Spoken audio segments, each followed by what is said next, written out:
No Brasil, o que tem No do Brasil. Brasil? No Brasil temos o Getúlio Vargas, temos os republicanos históricos, Silva Jardim, que as pessoas só conhecem como nome de rua. Toda É, cidade do interior de São Paulo tem uma rua Silva Jardim. Santos, que é uma cidade republicana, né? Se a gente olhar todas as ruas, Pinheiro Machado, etc., tudo aquilo, as avenidas, a presença da República aqui. Eu nasci em São José do Rio Preto, lá tem a rua Silva Jardim. Então, o discurso dos republicanos históricos, depois Getúlio Vargas em 1930, depois saltamos aí, tem o discurso do Afonso Arinos, de grande Melo Franco, contra o Getúlio em 54, que é o discurso do Mar de Lama, que é uma expressão que depois vai ser repetida muito. Na verdade, ele falou estuário de lama, mas ficou Mar de Lama, ficou super conhecido. Depois, aí já saltamos para o doutor Ulisses Guimarães em 88, quando a Constituição Cidadã.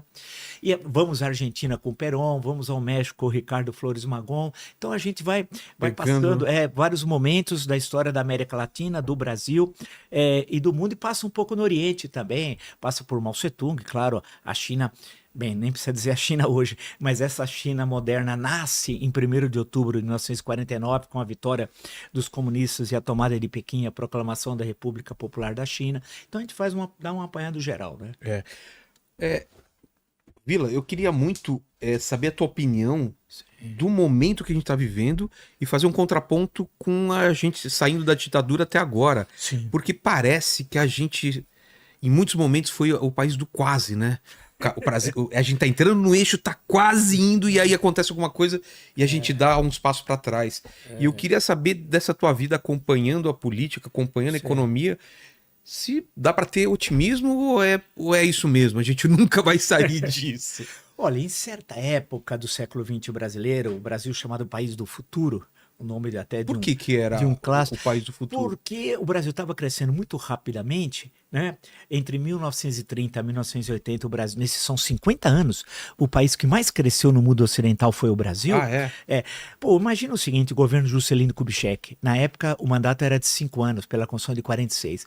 Quando ele constrói a capital, que era a capital do futuro, a capital da esperança, Brasília, é bom lembrar que não tinha uma cabana lá. Não tinha nada. Nada. Não é que ele construiu porque ele quis, era uma determinação da Constituição de 1946, que na verdade começou lá na Constituição de 1891, que era transferir a capital do Rio de Janeiro para o centro do Brasil. Para ocupar? Para ocupar o centro do Brasil. O Floriano Peixoto, ainda lá no século XIX, nomeou uma comissão, fizeram um relatório chamado Relatório Cruz, identificaram mais ou menos próximo onde era Brasília, mas dali não deu em nada, o tempo foi passando, até que finalmente o Juscelino Kubitschek, na campanha eleitoral de 1955, ele falou, não, nós vamos mudar a capital. Tomou posse em janeiro de 56, vai criar a Nova Cap, que é a empresa, vamos chamar assim, que vai levar a construção. Numa luta muito difícil com a oposição, porque a UDN, a União Democrática Nacional, era uma oposição que fazia marcação cerrada, ele conseguiu aprovar todos os créditos necessários e iniciou a construção. 50 anos e 5? 50 anos e 5, plano de metas, aquele otimismo, um presidente que viajava o Brasil inteiro. Era popular? Popular, o presidente Bossa Nova, tem uma música do Juca Chaves que fala, e a Elis Regina nos Saudades do Brasil, com aquele álbum duplo maravilhoso, até ela canta essa música do Juca Chaves, do presidente Bossa Nova, viajava o Brasil inteiro, um cara animado, gostava de dançar, conversava com todo mundo, tal, muito bem formado intelectualmente, e que tinha ideia da modernidade. Você vê que Brasília, não há nenhuma capital no mundo com a arquitetura de Brasília. Não tem. Quer dizer, aquela história, nós vamos ser o futuro. A nossa capital não tem nenhuma referência greco-romana, nada disso. As colunas que o Oscar Niemeyer, que é um gênio, construiu os palácios, o urbanismo do Lúcio Costa, o que o Burle Marx fez toda na parte de jardinagem, etc. lá. Aquela planta, né, vista de cima em formato de um avião. O plano né? piloto, que é uma coisa inacreditável. Então, tudo aquilo, onde não tinha uma cabana, e você constrói em cerca de 3 anos e meio a 4 anos uma cidade. Que vai ser a capital. Que vai ser a capital. E transfere a 21 de abril de 1960 a capital para lá. É um negócio assim, inacreditável. Qual que é o impacto? Aquele foi o Rio de Janeiro, claro que não gostou, né? Porque deixou de ser, já era há tanto tempo, a capital federal no Império, a corte, como era chamada, né? E já ainda desde o final do período colonial. Quando a capital foi para o interior, precisava ir para o interior no sentido de você ocupar o interior do Brasil, né? A marcha para o oeste, como se chamar. O Rio, evidentemente, que ficou prejudicado com essa história toda. Muitos dizem que os problemas atuais é um certo exagero, mas alguns falam deriva a fonte primária foi a transferência da Eu já ouvi capital. isso, que aí o povo ficou longe, né? Ficou longe, aí vem essa história que o Rio toda a burocracia estava lá, que ele perdeu. Na verdade, as questões russas são um pouco mais, acho eu, mais complexas que essa. Mas a ida para lá foi muito importante. Mas do início ela começa a se ocupar da capital. Ela vira mesmo, 10 anos depois, a partir de 1970, aí que você já tem uma presença maior. E aí é um deslocamento, especialmente de imigrantes nordestinos, não vem só para São Paulo, mas se deslocam para o Distrito Federal, né? E aí, que são aqueles, inclusive, que estão lá na época da construção, que era chamado de candangos. Até tinha um jipe antigamente da Vemag, chamava Candangos. Ah, é? Isso faz milênios atrás. Agora, e aí você tem ocupação e tem as chamadas, que antigamente chamadas cidades satélites, né? Sim. Em torno do plano piloto. Então, aquilo, pô, foi uma revolução tudo aquilo, e o país crescia muito. Crescia uma média de 5, 6, usinas 7%. hidrelétricas, estradas, você vê São Paulo, as usinas... Dessa época Transamazônica Transamazônica, em 1970, que ela começa em João Pessoa e Recife, aí ela se encontra e cruza e iria até o Acre, né? Parte dela acabou a construção sendo prejudicada e tal, mas era a ideia o governo militar usava a expressão integrar para não entregar. Era essa ideia do nacionalismo oposto do que nós vimos recentemente num presidente de origem militar que entregava. Não, essa era uma visão, havia um nacionalismo, porque aí já é a ideia do Brasil potência. Um ufanismo, né? Um ufanismo. Mas o país crescia. O Brasil chegou a crescer a taxa chinesa de 13% ao ano, 12, 10, 11. Futebol, a gente indo bem. A música sendo... A música, o teatro, o cinema, o boxe, como nós estamos brincando, o tênis. É incrível. A literatura brasileira. O Brasil vira Miss Universo. Teve a Ieda Vargas, foi segundo colocada, e a primeira foi em 63. A Marta Rocha, perdão. A Ieda Maria Vargas foi em 63, a primeira Miss Universo, então tudo. E o Brasil virou o país da moda, todo mundo vinha querer conhecer o Brasil, intelectuais, cineastas. São Paulo crescia, São Paulo final dos anos 50 e início dos 60, era a cidade que mais crescia no mundo. Todo mundo queria vir aqui. Quando o São Paulo fez 400 anos, 1954, o quarto centenário, todo mundo veio para cá. Teve congressos internacionais. William Faulkner, que era o Prêmio Nobel de Literatura, veio a São Paulo. Então, havia aquela... E não era só aquele discurso. Tinha o crescimento concreto da economia. A população se deslocou do Nordeste para o Sudeste, especialmente para São Paulo. Tem um livro meu, chama-se Quando Eu Vim Embora, a história que é um trecho de uma música do Caetano, é a história da migração nordestina para São Paulo. Aquilo que em certa época poderia ser o caos, que entrava muitas vezes 5, 6 mil pessoas por dia aqui, foi o progresso, foi o oposto. O país nunca cresceu tanto quanto naquele momento. Então chegava o sertanejo, podia vir lá do sertão central do Ceará, Quixeramobim, por exemplo. Chegava aqui, era um sertanejo. Primeira coisa, e ele tinha um papelzinho, como eu entrevistei muita gente, um papelzinho dizendo onde morava o primo. Morava em Osasco, mas onde Osasco? Tô chegando, você imagina, o cara chegava ele chegava de 2 meios, ou por ferrovia, ou pelo pau de arara, pelo caminhão pau de arara. Chegava aqui, pergunta para chegava no lugar, o primo falava, eu trabalho numa fábrica, que levava o cara lá, falava, olha, o torno é assim, ó. Aí, um mês depois, ele aprendia, já estava, a produtividade dele é quase igual a do primo. Aí falava, você precisa ter 2 documentos aqui, carteira do trabalho, sem carteira do trabalho, você não pode trabalhar na empresa e precisa ter tido eleitor. Então, olha o salto, o histórico que ele tinha. Ele passava a ter uma relação mediatizada pela CLT, recebia um salário, foi num negócio chamado sindicato, que ele não sabia o que era sindicato, mas tem um negócio chamado sindicato aqui, e podia votar livremente. Não era o coronel que ia falar para votar nesse, né? Aí é um grande momento do populismo aqui em São Paulo, Jânio Quadros e Adhemar de Barros, esse o momento. E aí, o que na Inglaterra, eu sempre brinco, demorou 3 séculos, os cercamentos para chegar à Revolução Industrial, aqui demorava 3 meses. O sujeito saía de lá, chegava aqui, já mudava o seu status e tinha uma vida aqui que o seu filho passava a estudar. Ele passava a ter uma casa, geralmente autoconstrução, né? Por exemplo, a Zona Leste de São Paulo, ou parte da Zona Sul é assim.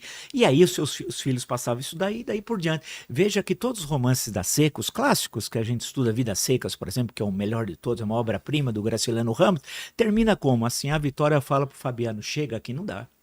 eu quero que meus filhos tenham uma vida melhor. Tinha um casal e vem para o sul. O sul Baleia, era São o Paulo. cachorro, né? Isso, lembro bem, exato, lembro exato. bem. Originalmente seria um conto, depois virou livro, né? Vida Seca, que é uma obra-prima.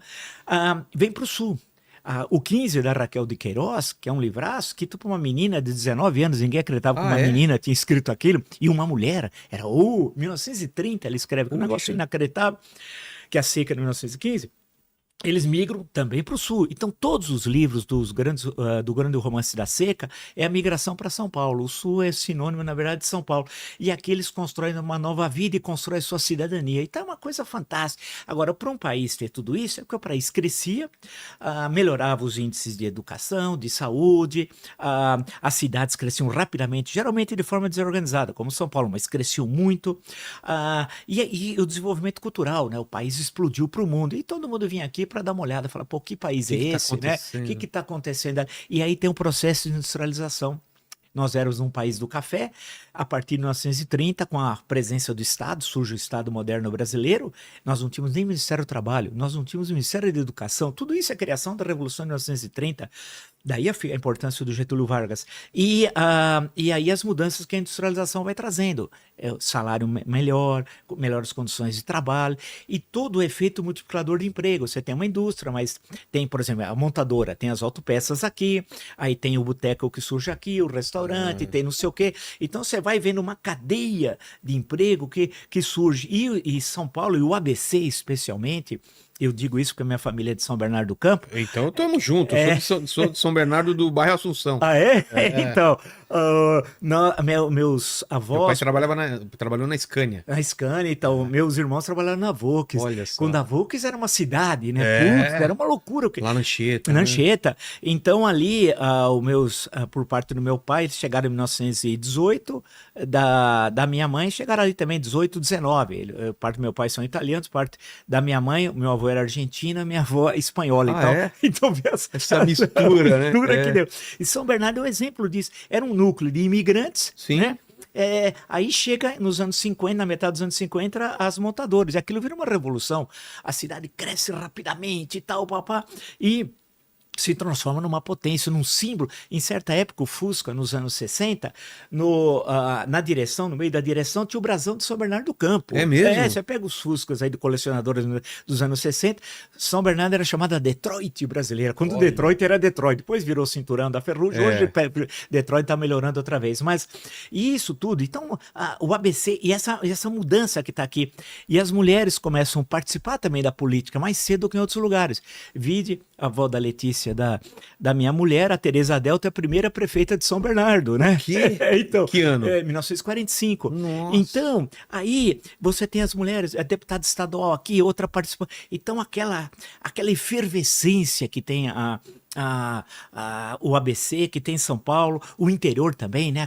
Aquele movimento, porque São Paulo tem essa característica de você começa de um jeito, entra em crise, depois tem uma paralisação, depois volta a se desenvolver e assim por diante. Você tem uma coisa cíclica. O Vale do Paraíba era café, depois o Monteiro Lobato chama de cidades mortas no momento da decadência. Hoje um grande centro, o Vale do Paraíba, de tecnologia. Quer dizer, na mesma área você vai sempre se modificando. Isso é uma coisa, como a região ali de Ribeirão Preto, Rio Preto, você tem um momento que é café, depois virou laranja, depois tem a questão do açúcar, quando o governo Geisel vem com o Proálcool em 1975. Então, como você tem essa ebulição, então e o país indo, você tem a ocupação do Centro-Oeste, que é uma saga, né? Como é que foi aquilo? Que geralmente são famílias que migram de Santa Catarina, Rio Grande do Sul. Eram propriedades familiares, a família vai aumentando, não dá para os filhos permanecerem, eles começam a migrar, vão comprar terra onde é barato, não dá para comprar terra em Rio Grande do Sul, Santa Catarina, no Paraná, que era a área de fronteira nos anos 40, meados dos 50, mas já estava caro a terra, aí eles começam a subir, vão Mato Grosso, Goiás e tal, e fazem o que fez uma revolução no Brasil que ninguém imaginaria, que o Centro-Oeste hoje fosse mais um celeiro do mundo, e esse processo feito pelas pessoas com a cara e com a coragem, porque tem cidades ali no Mato Grosso, Grosso, aquela parte lá de Sinop, Lucas do Rio Verde, são cidades de 35, 40 anos. Se você for lá, tem uns cerca de 40 anos, no máximo, né? 50, vai estourando. Mas e aí transforma aquilo no que o Brasil é hoje naquela região. E a Amazônia, no processo de ocupação, a Amazônia já é um caso mais complicado. Colocaram lá a Zona Franca, né? Zona Para Franca, impulsionar. E aí já tem um processo lá no final do século XIX, quando teve a borracha, o ciclo Verdade, da o ciclo da borracha borracha. e tal, e que Que teve... tem lá, tem a arquitetura de lá é dessa época, né? Sim, Os o caras traziam teatro. tudo da Europa, Isso, né? Aquele teatro maravilhoso, e né? tá até num filme do Werner Herzog, lá É o verdade, Fitzcarraldo, lembra? verdade. Então até o Milton Nascimento tá no filme ali na hora. Bem lembrado, bem Então, lembrado. aí, então, é uma coisa fantástica toda. Então, nós temos esse país que é rico. Aí tivemos alguns tropeços econômicos. No final dos anos 80, tal.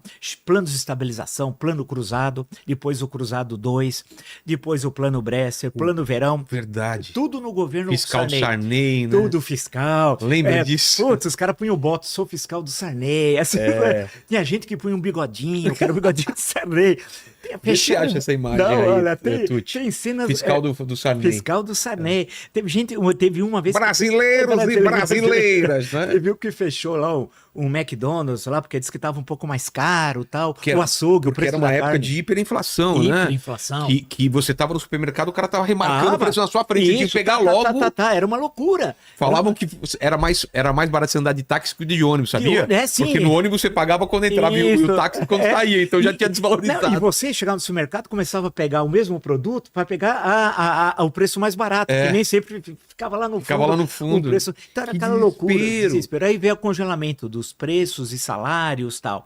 Durante 2, 3 meses deu certo, aí começou a capengar, desapareceu a carne, isso foi em 1986. Eu lembro. E aí foi indo, aí depois acabou fracassando, aí veio o plano Bresser, também não deu certo, em 87, em 89 o plano Verão. Quando que é o Collor? Collor já é em março de 1990. Aí tem aquele... Aí vem uma pancada, porque é um caso único na história. Poupança. Da poupança, da conta corrente. Muita gente se matou. O RTN, OTN, havia uma série de coisas e pá, veio aquela pancada. E aí foi terrível. Porque imaginava que você precisava retirar o dinheiro, que partia-se da ideia de retirar o meio circulante para com isso diminuir a demanda e fazer os preços caírem.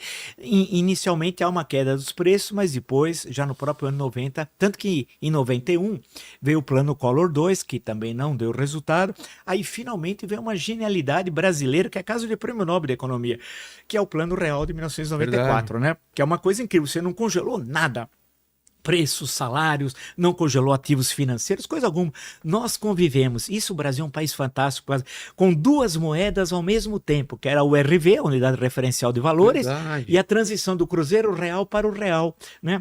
Então a gente chegava na padaria, você tinha a tabelinha lá, você chegava no ônibus, tinha isso, não sei o que, e tudo deu certo, foi uma coisa assim, fantástica. E aí fez a transição para o Real. Quando fez a transição para o Real, naquele momento foi correto em termos de desabou a inflação, tanto que nós tínhamos inflação de 2.400% ao ano. 2.400 ao ano. O era pessoal uma não tem noção que é isso. Os mais novos falam assim, pô... Toda hora tava cortando 3 zeros, né? Era uma loucura. Você ia comprar uma revista na banca, era...